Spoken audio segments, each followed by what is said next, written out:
Israël digère encore la nouvelle, tombée dimanche soir, qu'un accord a été conclu entre les États-Unis et l'Iran. Au lieu de me concentrer sur cette évolution préoccupante, j'ai réfléchi à des accords pouvant protéger les intérêts israéliens et sur lesquels les Israéliens gardent un certain contrôle. Je vais aujourd'hui en proposer un, lié à l'éternel conflit entre droit et politique en Israël. Je suis Elan Azulay Diamant, directrice exécutive du Forum israélien pour le droit et la liberté, et ceci est la loi fondamentale. L'une des histoires oubliées de la guerre est l'impasse persistante sur la nomination des juges entre le ministre de la Justice et la Cour suprême, ces derniers siégeant ensemble au comité de sélection des juges. Le ministre n'a pas convoqué le comité depuis janvier 2025, laissant des postes vacants dans tout un système judiciaire déjà submergé par la charge de travail, même dans les meilleures circonstances. Dans un système comptant moins de 900 juges à l'échelle nationale, plus de 80 postes pourraient être pourvus cette année. Le retard des affaires en attente atteint chaque année des centaines de milliers de cas. L'histoire juridique évolue ici depuis longtemps, mais allons à l'essentiel. Il y a 2 semaines, la Haute Cour a ordonné au ministre de convoquer le comité de sélection judiciaire dès que possible, spécifiquement pour nommer des juges dans les tribunaux de district où ils affirment que le manque de personnel est critique. La Cour a déclaré que l'insistance de Levin sur un consensus total avant toute nomination contredit directement la loi sur les nominations judiciaires. Dans une remarque incidente, la Cour a noté que Levin lui-même avait créé la pression temporelle qu'il invoquait maintenant comme raison pour proposer des mesures provisoires plutôt que des nominations judiciaires permanentes. Maintenant, c'est précisément sur ce point que je pense que le potentiel d'une percée repose, car la pression temporelle que la Cour invoque existe certainement, mais elle n'est pas récente, et la Cour a elle-même contribué à aggraver le problème. Je pense qu'elle peut faire preuve d'un vrai leadership en aidant à résoudre ce problème. Mais pour comprendre comment et pourquoi, nous devons comprendre ce qui est en jeu, les incitations de chaque côté, et comment nous en sommes arrivés là. Le comité de sélection judiciaire compte 9 membres. Il y a 3 juges de la Cour suprême, dont l'un est le président de la Cour. Il y a 2 ministres, dont l'un est la ministre de la Justice, 2 membres de la Knesset, un de la coalition et un de l'opposition. Et en plus, il y a 2 représentantes du barreau israélien. Donc, ce qui se passe généralement sous un gouvernement de droite, c'est que les 3 sièges de la coalition s'opposent à un bloc de 6. Il y a 3 juges, les 2 représentantes du barreau et la députée de l'opposition. Le comité a été conçu pour garantir que les professionnels du droit soient sélectionnés principalement par d'autres professionnels du droit, à la fois pour leur expertise et afin que la magistrature ne soit pas soumise aux intérêts politiques. Ce qui se passe aujourd'hui, c'est que la nomination d'une juge à la Cour suprême nécessite une supermajorité de 7 des 9 membres du comité. Donc, Levin ne peut nommer personne à la Cour sans obtenir le soutien d'au moins 4 membres du bloc adverse. Et comme une simple majorité de 5 suffit pour les tribunaux inférieurs, il sait qu'il perdra aussi ses nominations. Les juges de district sont désormais parmi les successeurs les plus probables à la Cour suprême, rendant leur nomination très importante. Comme nous le savons, le choix de qui siège à la Cour suprême en Israël aujourd'hui n'est pas moins important que celui qui occupe le fauteuil du Premier ministre. Donc, l'exigence de Levin est un large consensus et en pratique l'unanimité avant qu'il n'agisse. Et sa position juridique est que l'autorité de convoquer le comité lui appartient à lui seul et que la Cour n'a pas le pouvoir de lui ordonner le contraire. Le texte clair de la loi semble également aller dans ce sens, tout comme une grande partie de la communauté juridique israélienne. Mais la Cour n'est pas d'accord. À l'approche de janvier 2025, elle a ordonné à Levin de convoquer le comité à 3 reprises pour élire un président de la Cour suprême après le départ à la retraite de la présidente Ayout. 16 mois après le début de ce processus, dans une démarche qualifiée de bizarre ou d'innovante selon les avis, la Cour a ordonné la convocation du comité. Et c'est lors de cette réunion, en l'absence des membres de la coalition, que le juge Yitzhak Amit a été choisi comme président de la Cour. Il s'agissait peut-être d'une économie de bout de chandelle au détriment de la légitimité de la Cour, car le ministre de la Justice et plusieurs membres de la droite voient toujours cet épisode comme un détournement. Et parce que cette histoire ne manque déjà pas de rebondissements, en tant que président de la Cour, Amit siège au sein même du comité que la Cour a maintenant ordonné à Levin de convoquer pour choisir ses futurs successeurs. La Knesset a adopté une réforme du comité de sélection judiciaire plus tôt cette année, que ses rédacteurs estiment nécessiter un compromis, peu importe qui y siège. Elle est censée entrer en vigueur lors de la prochaine Knesset. Si Lavan retarde la convocation du comité, il pense pouvoir faire pression sur le système sans être obligé d'approuver automatiquement les sélections. La nouvelle structure lors de la prochaine Knesset pourrait donner des résultats plus favorables à toute personne faisant partie de la coalition. D'un autre côté, la Cour examinera des recours contre cette réforme la semaine prochaine, donc sa survie reste une question en soi. Passons à la Cour. La Cour a également peu d'intérêt à faire des concessions. Les juges ne se présentent pas aux élections et ceux qui siègent resteront en place bien après que ce ministère de la Justice ait changé de main. Et souvenez-vous, ces mêmes juges vont bientôt décider si la commission peut être réformée ou non. Donc ils ont le temps, et que ce soit justifié ou non, ils ont finalement le pouvoir. La Cour sait que ses propres membres ne peuvent pas être remplacés dans les circonstances actuelles parce qu'ils n'ont pas, eux non plus, les 7 voix sur 9 requises. Donc, même si cette Cour aussi est submergée par des milliers d'affaires en attente, en plus des 10 ou 11 000 procédures qu'elle traite chaque année, elle se concentre davantage sur la convocation du comité pour les juges, ne nécessitant qu'une majorité de 5 voix. Il est difficile pour les personnes extérieures de comprendre à quel point le système judiciaire israélien est engorgé. Et si cela semble être une affirmation technique, ça ne devrait vraiment pas l'être. Nous parlons de personnes laissées dans une incertitude prolongée concernant leurs entreprises, leurs biens, des appels contre des condamnations pénales. Nous utilisons un langage neutre pour parler de décisions qui affectent profondément la vie des citoyens. Et donc, cela compte pour les Israéliens qu'en 2024, par exemple, dans un pays de seulement 10 millions d'habitants, le système judiciaire avait encore environ 475 000 affaires en attente. Il a clôturé plus de 930 000 affaires cette année-là et en a ouvert 911 000 autres. Ce sont des chiffres approximatifs. La plupart de ces affaires vont devant les tribunaux de première instance, le niveau de juridiction le plus bas. 8 à 9 %, c'est-à-dire 8 à 9 % chacun, vont devant les tribunaux de district et les tribunaux du travail. Et la Cour suprême siège au sommet de tout cela, traitant un peu moins d'1% de l'ensemble des affaires du système, mais des milliers d'affaires sont en attente à chaque niveau. En 2024, un appel civil devant la Cour suprême prenait en moyenne 23 mois. Les appels pénaux prenaient 11 mois.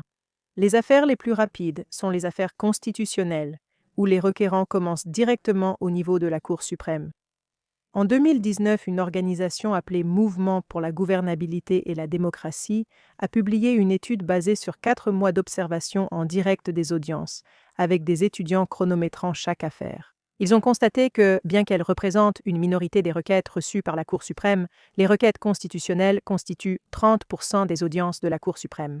D'accord, et elles consomment 37% de ce que nous appelons le temps judiciaire pondéré. Ces affaires demandent des formations de jugement plus larges et durent plus longtemps que d'autres types. Mais lorsque nous parlons de ces questions, la responsabilité de l'arriéré est directement attribuée au niveau politique. Et cela aussi aide la Cour à éviter les compromis. À long terme, l'objectif principal, tant pour la Cour que pour la ministre, devrait être de renforcer l'intégrité du système juridique, de mener une réforme visant à réduire les litiges frivoles et d'améliorer la prévisibilité des résultats. Mais sur la question immédiate et désormais urgente du recrutement du personnel judiciaire, je pense que la Cour a un rôle bien plus important à jouer qu'elle ne le reconnaît elle-même.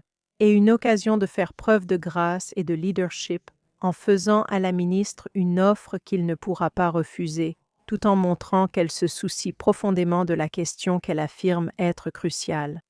Cette offre vise à restaurer la qualité pour agir en affaires constitutionnelles. Voici ce que c'est et son importance. La qualité pour agir concerne bon nombre des affaires les plus importantes et politiques que la Cour choisit d'entendre.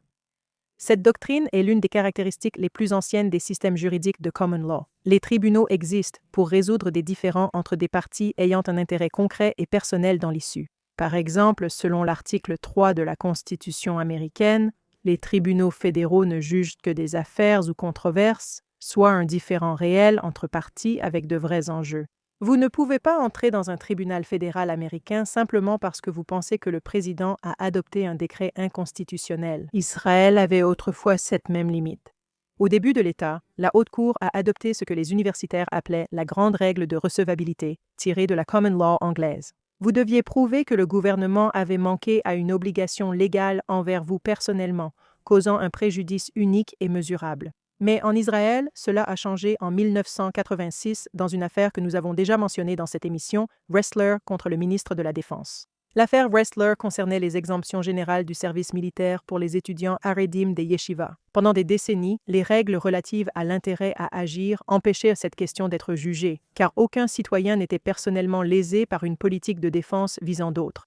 En 1986, un officier de réserve nommé Yehuda Ressler et un requérant constitutionnel récidiviste ont présenté une nouvelle contestation sur cette question, et le juge Aharon Barak a changé de position concernant la recevabilité. Son raisonnement, je cite, « Ce n'est pas le droit qui crée les litiges, mais plutôt le litige qui crée le droit. » La résolution judiciaire de problèmes ayant une nature publique ou même politique n'est pas une violation du principe de la séparation des pouvoirs. Mon approche est que l'exigence de l'existence d'un droit ou d'un intérêt comme condition pour agir n'a aucun fondement philosophique, elle n'a aucun fondement moral, et cela viole l'état de droit. Comme tant d'autres doctrines de Barak, celle-ci était révolutionnaire et le changement concernant l'intérêt à agir a également coïncidé avec l'abolition de la justiciabilité comme véritable limite.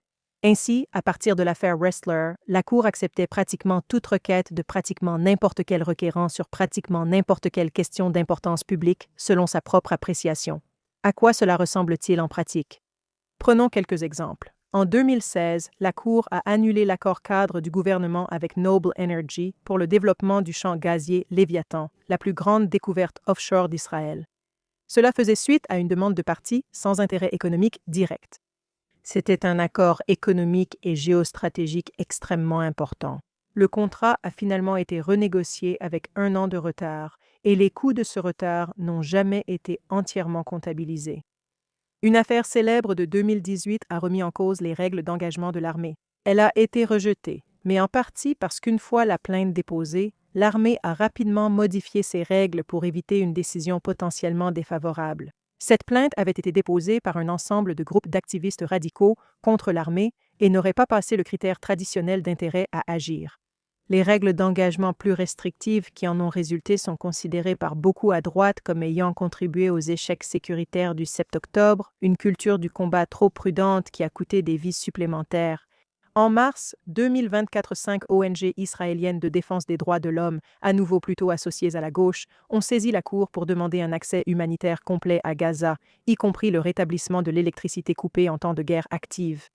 La Cour a examiné l'affaire pendant 1 an, exigeant à plusieurs reprises des réponses détaillées des commandants militaires avant de rejeter l'affaire sur le fond en 2025. Comme tant d'autres, il s'agissait d'une question qu'une juridiction démocratique comparable aurait refusé d'examiner.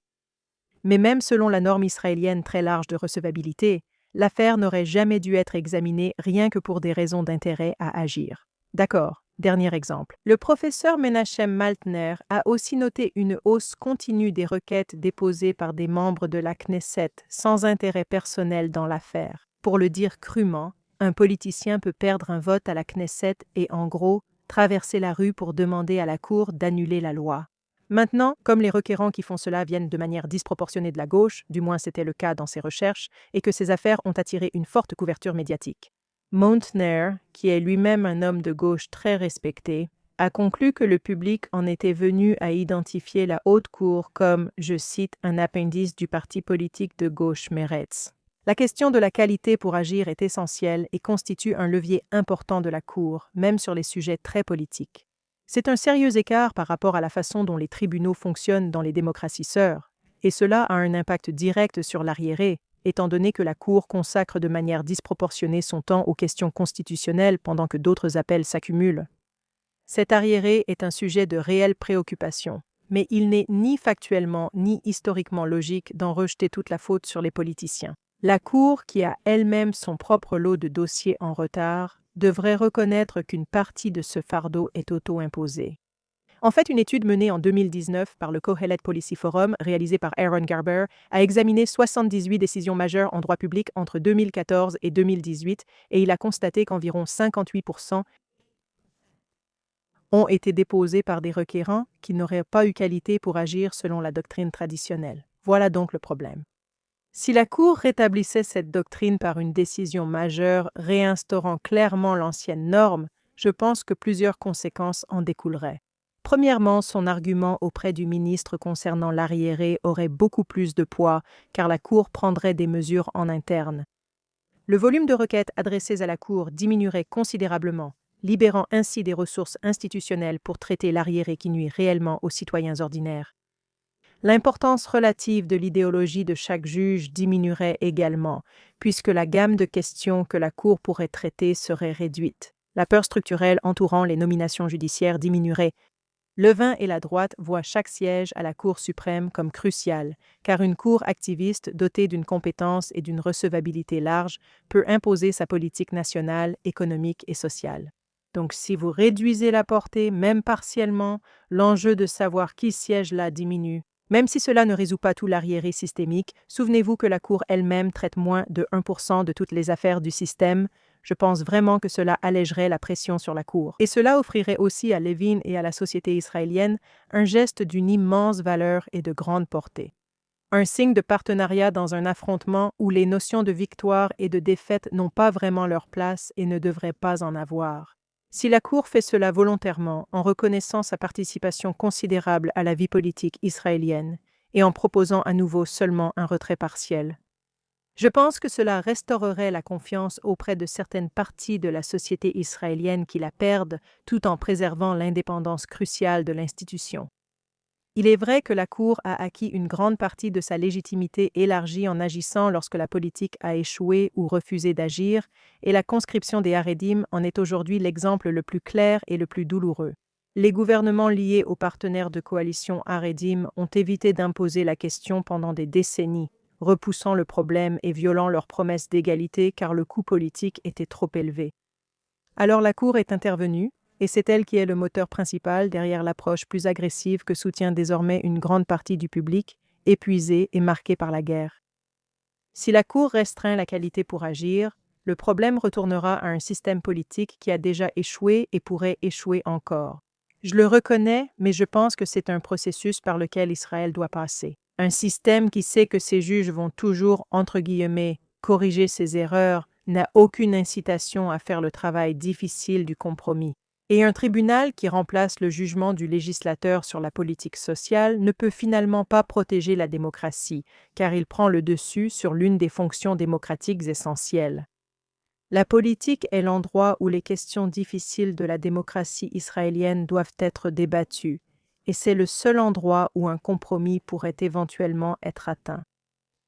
Dans une affaire majeure plaidée récemment devant un panel élargi, l'avocat David Peter a comparé la Cour au chasseur grec Actéon dans la mythologie. Il a été transformé en cerf par une déesse vengeresse puis traqué par ses propres chiens.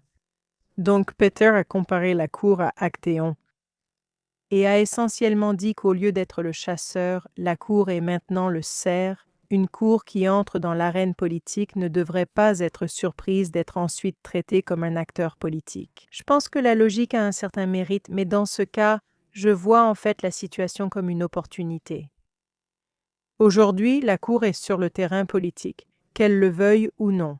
Et pour cette raison, je pense qu'elle devrait s'engager dans ce que je qualifierais d'acte d'homme d'État. Elle peut choisir, grâce à une véritable force institutionnelle, de commencer à revenir à une conception plus limitée d'elle-même pour le bien de sa cour, pour le bien du système et pour le bien du pays. Contrairement à l'accord avec l'Iran, celui-ci est entièrement entre nos mains. Je vous verrai la semaine prochaine.